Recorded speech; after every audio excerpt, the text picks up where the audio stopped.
श्री शिवाय नमस्तुभ्यं। देखिए, आज का ये वीडियो बहुत ही खास होने वाला है क्योंकि साल की सबसे आखिरी पूर्णिमा की तिथि आ चुकी है और इस बार ये पड़ रही है मंगलवार के दिन। मंगलवार के दिन ये तिथि पड़ने के कारण आपको शिवलिंग के ऊपर सिर्फ एक चावल का दाना और दूध की 2 बूंदें समर्पित कर देनी है। पूज्य गुरुजी ने कहा कि अगर पूर्णिमा के दिन आप ये विशेष उपाय कर लेते हैं तो आपके जीवन की सारी दरिद्रता समाप्त हो जाती है। आपको अगर आर्थिक समस्याओं ने घेर रखा है, कहीं से भी धन की प्राप्ति नहीं हो पा रही है, व्यापार में आए दिन कोई ना कोई नुकसान होता रहता है, कहीं न कहीं किसी भी प्रकार की कमी होती रहती है, घर में लड़ाई झगड़ा होता है, तो पूज्य गुरुजी ने कहा कि सिर्फ ये एक उपाय आपकी इन सारी समस्याओं को समाप्त कर देगा। तो चलिए जानते हैं सो विशेष उपाय के बारे में। लेकिन उससे पहले एक प्रार्थना, अगर आप चैनल पर नए हैं तो कृपया चैनल को सब्सक्राइब अवश्य कर लें। देखिए, इस वीडियो में हम लोग पूज्य गुरुजी द्वारा बताए गए कुछ बहुत ही खास उपायों के बारे में जाने देंगे। ये वीडियो बहुत ही खास होने वाला है क्योंकि साल की आखिरी पूर्णिमा की तिथि में हमें कौन से ऐसे विशेष उपाय करने चाहिए जिससे ये नया साल हमारे लिए सुख, समृद्धि और वैभव से भरा रहे, हमारे जीवन में कभी भी धन की कमी न हो, व्यापार अच्छे से चलें और हमारे सारे संकट समाप्त हो जाएं। तो चलिए जानते हैं पूज्य गुरुजी द्वारा बताए गए पहले उपाय के बारे में। ये उपाय आपकी बड़ी से बड़ी मनोकामना को परिपूर्ण करने के लिए है। इस उपाय के लिए आपको एक चावल का दाना ले लेना है। पूर्णिमा की तिथि में चावल के दाने का विशेष महत्व होता है, इसलिए आप जो भी चावल का दाना लेंगे वो कहीं से भी टूटा हुआ नहीं होना चाहिए, खंडित नहीं होना चाहिए। फिर इसी के साथ आपको थोड़ा सा दूध ले लेना है।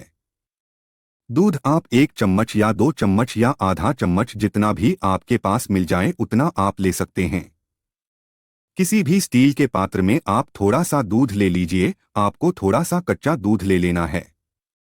अगर आपको गाय माता का कच्चा दूध मिल जाता है तो यह आपके उपाय के लिए बहुत ही खास हो जाता है।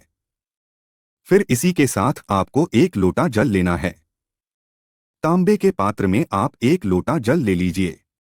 फिर सबसे आखिर में आपको ले लेना है एक बेलपत्र। बेलपत्र लेते समय ध्यान रखिएगा कि यह कहीं से भी कटी फटी नहीं होनी चाहिए और बेलपत्र की डंडी के आखिर में जो दूध होती है वो भी नहीं होनी चाहिए। अगर आपके पास बेलपत्र नहीं है तो शिवलिंग के ऊपर चढ़ी हुई बेलपत्र को उठाकर जल्द से शुद्ध करके फिर आप उसका भी इस्तेमाल कर सकते हैं। अब ये सारी सामग्री लेकर आपको पहुंच जाना है शिवालय। देखिए, पूर्णिमा की तिथि में रात्रि का विशेष महत्व होता है, इसलिए अगर आप इस उपाय को शाम के समय में या फिर रात के समय में करेंगे तो आपके लिए बेहद चमत्कारी होगा। लेकिन बहुत से ऐसे शिवालय होते हैं जिनमें आपको रात्रि में जल चढ़ाने की अनुमति नहीं होती है, तो फिर ऐसे लोग इस उपाय को पूरे दिन में किसी भी समय कर सकते हैं। अब देखिए, शिवालय पहुंचने के बाद सबसे पहले आप दक्षिण दिशा में बैठ जाइए और उत्तर दिशा की तरफ अपना फेस कर लीजिए। लेकिन शिवालय में भीड़ है तो फिर ऐसी स्थिति में आप किसी भी दिशा में बैठकर शिवलिंग की पूजा प्रार्थना कर सकते हैं। आप सबसे पहले आप जो एक चावल का दाना लेकर आए हैं उसको शिवलिंग के ऊपर समर्पित कर दीजिए और ओम नमः शिवाय मंत्र का स्मरण कर लीजिए। इसके बाद आप जो एक बेल पत्र लेकर आए उसको अपनी हथेली में रखिए। चंद्रमौली महादेव से प्रार्थना करिए। किन से प्रार्थना करनी है? चंद्रमौली महादेव। पूर्णिमा की रात्रि में, पूर्णिमा की तिथि में अगर हम लोग शिवलिंग की कोई भी पूजा, कोई भी आराधना करते हैं तो उस समय हमें महादेव के सबसे प्रिय नाम चंद्रमौली महादेव के नाम का स्मरण करना होता है। तो चंद्रमौली महादेव का स्मरण करिए, उनसे अपनी मनोकामना बोल दीजिए और फिर यह एक बेलपत्र आपको शिवलिंग के ऊपर समर्पित कर देना है। बेलपत्र की चिकनी साइड का हिस्सा शिवलिंग में टच करेगा और बेलपत्र की डंडी जलाधारी की तरफ रहेगी। आपकी मनोकामना चाहे धन से संबंधित हो, चाहे नौकरी से संबंधित हो, चाहे विवाह से संबंधित हो या फिर मकान, जमीन, कुछ भी लेना हो, किसी भी प्रकार की मनोकामना है तो उस मनोकामना को चंद्रमौली महादेव से बोल दीजिए। हर प्रिय बेलपत्र समर्पित कर दीजिए। इसके बाद आप जो दूध लेकर आए हैं उस दूध को इसी के ऊपर समर्पित कर दीजिए। किसी बेलपत्र के ऊपर ये दूध समर्पित कर दीजिए। आप जितना भी थोड़ा बहुत दूध लेकर आए हैं उसको समर्पित करते जाइए और चंद्रमौली महादेव के नाम का स्मरण कर लीजिए। फिर उसके बाद शिवलिंग में जो आपने दूध समर्पित किया है वो शिवलिंग से होता हुआ नीचे जाएगा। तो शिवलिंग के साइड में जहां पर आप अपनी 3 उंगलियों से त्रिपुंड लगाते हैं, सामने आपको समझाने का प्रयास किया जा रहा है। जैसे आप 3 उंगलियों से त्रिपुंड लगाते हैं, ऐसे ही आपको 3 उंगलियां शिवलिंग में टच करानी है और जो अभी आपने दूध समर्पित किया है वो आपकी तीनों उंगलियों में लग जाएगा। अब यही 3 उंगली आपको अपनी आंखों के ऊपर लगा लेनी है और अपने मस्तक पर फिर लेना है। फिर उसके बाद सबसे आखिर में आप जो एक लोटा जल लेकर आए हैं उसको धीरे धीरे शिवलिंग के ऊपर समर्पित करते जाइए और लगातार चंद्रमौली महादेव के नाम का स्मरण करते जाएं। फिर इसके बाद आप वहीं पर शिवलिंग के सामने थोड़ी देर बैठकर फिर वापस अपने घर आ जाइए। भुज्जी गुरुजी कहते हैं कि पूर्णिमा की तिथि में जो भी व्यक्ति इस अचूक उपाय को कर लेता है तो उसकी मनोकामना चंद्रमौली महादेव की कृपा से बहुत ही जल्द परिपूर्ण हो जाती है। बस आपको इन 3 उंगलियों से त्रिपुंड शिवलिंग में बनाना है और उसको अपनी आंखों के ऊपर फिर लेना है, फिर अपने मस्तक के ऊपर फेर लेना है। आप जानते हैं पूज्य गुरुजी द्वारा बताए गए दूसरे खास उपाय के बारे में।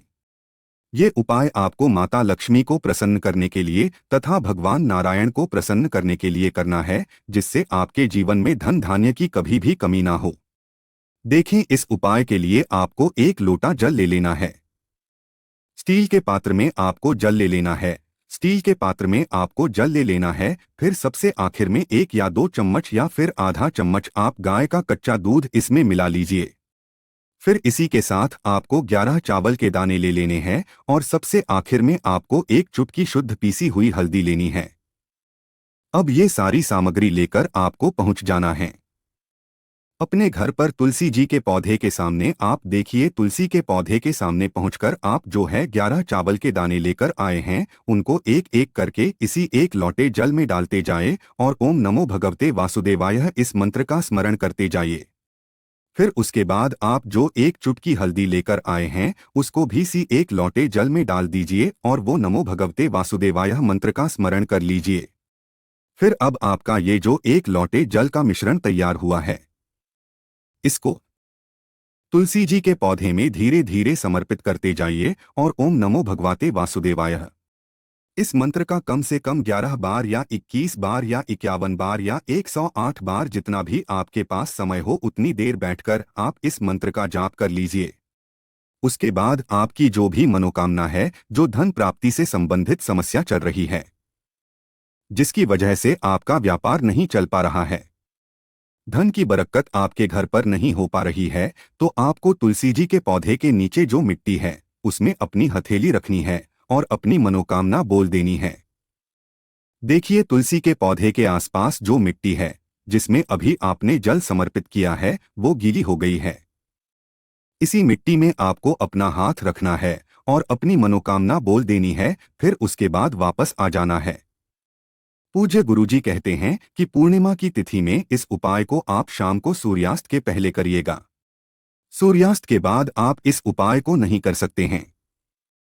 आप जानते हैं, गुरुजी द्वारा बताए गए सबसे आखिरी उपाय के बारे में। ये उपाय भी आपके जीवन में धन धान्य को बढ़ाने वाला है। रुपए पैसों की कमी अगर आपके जीवन में चल रही है, आर्थिक समस्याएं हैं अगर आपके जीवन में चल रही है, तो फिर आप इस उपाय को कर सकते हैं। इस उपाय के लिए भी आपको 1 लोटा जल ले लेना है। तांबे के पात्र में आप अपने घर से जल ले लीजिए। फिर इसी के साथ आपको 1 कमल गट्टा ले लेना है। कमल गट्टा हमारे जीवन में धन को आकर्षित करने का कार्य करता है। धन की कोई भी समस्या अगर हमारे जीवन में चल रही है तो हमें कमलगट्टे वाला जल शिवलिंग के ऊपर जरूर समर्पित करना चाहिए। 1 कमलगट्टा आपको किसी भी पंसारी वाली दुकान से या किसी भी जनरल स्टोर वाली दुकान से बहुत ही आसानी से मिल जाएगा। फिर इसी के साथ आपको ले लेना है 5 बेलपत्र। बेलपत्र अगर आपके पास नहीं है तो फिर आप शिवलिंग के ऊपर चढ़ी हुई बेलपत्र को उठाकर जल्द से शुद्ध करके फिर उनका इस्तेमाल भी कर सकते हैं। बस ये कहीं से कटी फटी नहीं होनी चाहिए। अब ये सारी सामग्री लेकर आपको पहुंच जाना है शिवालय। देखिए, इस उपाय को भी अगर आप रात्रि के समय में करेंगे यानी शाम के समय में करेंगे तो आपके लिए बहुत ही अच्छा होगा। नहीं तो फिर आप पूरे दिन में किसी भी समय कर सकते हैं। शिवालय पहुंचने के बाद आप जो 5 बेलपत्र लेकर आए हैं उनको एक साथ शिवलिंग के ऊपर समर्पित कर दीजिए और चंद्रशेखर महादेव के नाम का स्मरण कर लीजिए। कौन से महादेव? चंद्रशेखर महादेव। इसके बाद आप जो एक कमलगट्टा लेकर आए हैं उसको इसी एक लोटे जल में डाल लीजिए और फिर ये एक लोटे जल का मिश्रण आपको शिवलिंग के ऊपर धीरे धीरे समर्पित करते जाना है और लगातार चंद्रशेखर महादेव का स्मरण करते जाना है। फिर जलाधारी से जो जल नीचे आ रहा है उसको आप किसी पात्र में ले लीजिए या फिर इसी लोटस में ले लीजिए और चंद्रमौली महादेव से प्रार्थना करते हुए ये जल लेकर आप अपने घर आ जाइए।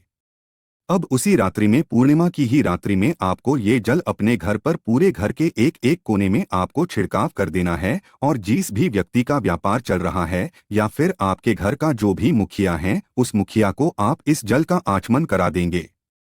पूज्य गुरुजी ने कहा है कि जो भी व्यक्ति इस प्रकार से पूर्णिमा की तिथि में ये विशेष उपाय कर लेता है उसके जीवन में कभी भी धन की कमी नहीं होती है।